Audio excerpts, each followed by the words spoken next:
कैसे हैं आप बच्चों? स्वागत है आप सभी का। बच्चों, जैसे आपको पता है कि हमारा टॉपिक शुरू है कनेक्टिव टिश्यू, और उस टिश्यू में आज जो हम बात करेंगे वो हमारा लास्ट टॉपिक होगा कनेक्टिव टिश्यू का, और वो आपके सामने है, that's called as fluid connective tissue. Okay, तो स्टार्ट करते हैं इस टॉपिक को, that's we called as fluid connective tissue. देखिए बच्चों, क्या कहते हैं ये इस टिश्यू के बारे में। इसके पहले जो हमने बात की थी वो की थी हमने सपोर्टिव कनेक्टिव टिश्यू के बारे में, जिसमें हमने बोन्स और कार्टिलेज के बारे में बात की थी, याद आया? यस। और इसमें ये फ्लूइड है, मतलब बहता हुआ ये कनेक्टिव टिश्यू है, बहता हुआ कनेक्टिव टिश्यू, इसी को उन्होंने नाम दिया वस्कुलर, है ना। तो जायज़ सी बात है, इसमें आएंगे ब्लड और लिम्फ, दोनों नाम आपने सुने हैं स्कूल में, ब्लड एंड लिम्फ। ये फ्लूइड कनेक्टिव टिश्यू है, ये हमारे शरीर में प्रेजेंट रहता है। समझ में आया? यस। तो एक्चुअल में यहाँ तो इन्होंने डायरेक्टली कह दिया कि you will study this tissue in detail in chapter circulation in class 12th में हम सर्कुलेशन में पढ़ेंगे। तो मैं आपको एक छोटी सी इन्फॉर्मेशन दूँ इस टिश्यू के बारे में। तो हम बात कर रहे हैं बच्चों ब्लड के बारे में। मैं यहाँ पे अभी लिखूंगा ब्लड। तो ब्लड क्या है? ब्लड जो है एक फ्लूइड कनेक्टिव टिश्यू है, जैसे इसका इंट्रोडक्शन जैसे उन्होंने कहा है। मैं यहाँ पे कुछ चीज़ें लिख रहा हूँ, देखिए। It's a fluid connective tissue. ठीक है, ये बात समझ में आ गई? जो ब्लड होता है वो कौन से कलर का होता है सर? वो होता है एक्चुअली रेडिश। यस, वो आपको रेडिश कलर का मिलेगा। ठीक है, उसके बाद में हमारे शरीर में लगभग 5 to 5.5 लीटर, 5 to 5.5 लीटर इतना ब्लड रहेगा हमारे शरीर में। ठीक है, उसके बाद हम बात करते हैं ये जो ब्लड रहता है, ये इसका कंपोजिशन क्या है, मतलब क्या क्या रहता है ब्लड के अंदर। हम शॉर्ट में बात करेंगे इनकी कि ब्लड के अंदर क्या क्या रह सकता है। तो मैं वंस अगेन यहाँ पे लिखना चाहूँगा ब्लड।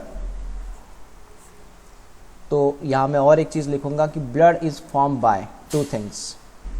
ब्लड 2 चीज़ों से बनता है। ये कौन कौन सी चीज़ें हैं समझिएगा। एक होता है प्लाज्मा, एक होता है प्लाज्मा, दूसरा होता है एलिमेंट्स। प्लाज्मा एंड एलिमेंट्स, ऐसे यहाँ पे 2 चीज़ें हैं। सर ये प्लाज्मा और एलिमेंट्स मतलब कैसे? अब वो समझिएगा बच्चों, ये प्लाज्मा और एलिमेंट कैसे। तो प्लाज्मा का मतलब मैं यहाँ पे लिखूँगा कि प्लाज्मा का मतलब यहाँ पे रहता है वाटर, उसके बाद में यहाँ पे रहेगा प्रोटीन, यहाँ पे रहेंगे विटामिन्स, है ना, यहाँ पे रहेंगे कुछ वेस्ट, यहाँ पे रहेंगे कुछ गैसेस, कुछ मिनरल्स। ये सब मैं सफ़ेद कलर में ड्रॉ किया ना, सब ये प्लाज्मा के अंदर होता है, प्लाज्मा में रहता है ये।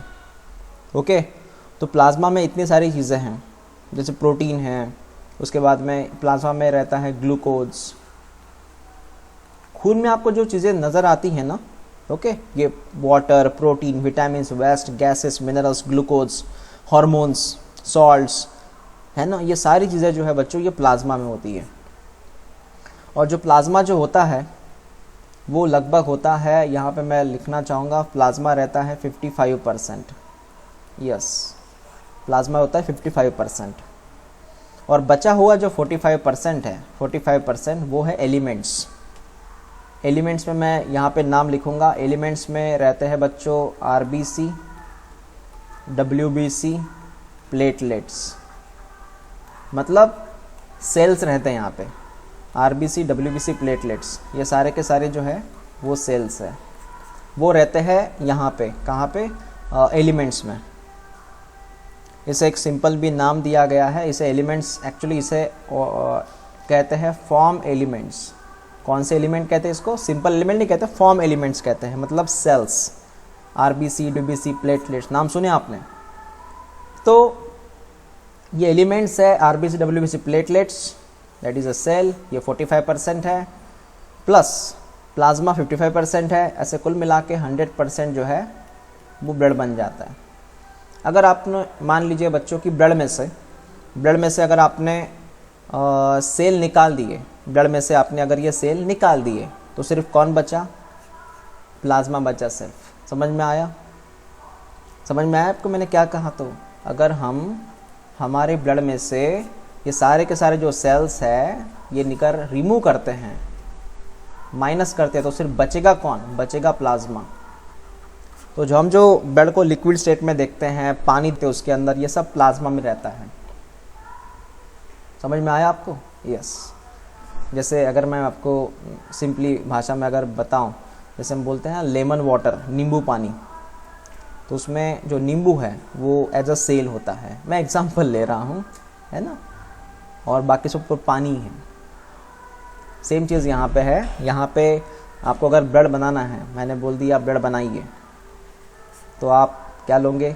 आप पहले वो लिक्विड वाला स्टेट सब लोगे, सब लिक्विड लोगे आप, जिसमें आप क्या क्या ऐड करोगे? जिसमें आप पानी तो ऐड किया आपने, protein, vitamin, waste, gas, minerals, glucose सब ऐड किया, यहाँ पे सब ऐड किया। साथ में आपको यहाँ पे ऐड करने पड़ेंगे फाइनली सेल्स, तब जाके पूरा ब्लड बनेगा। सेल में कौन कौन से सेल? आरबीसी, डब्ल्यूबीसी, प्लेटलेट्स, है ना, ये प्लेटलेट्स, ये सारे आपको ऐड करने पड़ेंगे। क्लियर हुआ? हाँ। अब इसमें बच्चों ये आरबीसी का रोल क्या है, डब्ल्यूबीसी का रोल क्या है, प्लेटलेट का रोल क्या है, ये सारी बातें हम करेंगे। उन्होंने दिया है यहाँ पे, सारी बातें हम 12th कक्षा में करेंगे, 12th क्लास में करेंगे। ठीक है? तो आपको इतना पढ़ना नहीं है ये टिश्यू। ओके? तो यहाँ पे हमारा जो कनेक्टिव टिश्यू है बच्चों वो फिनिश हो चुका है। Got it? ओके। तो मिलते हैं हम नेक्स्ट वीडियो में विथ नेक्स्ट टॉपिक के साथ। Got it?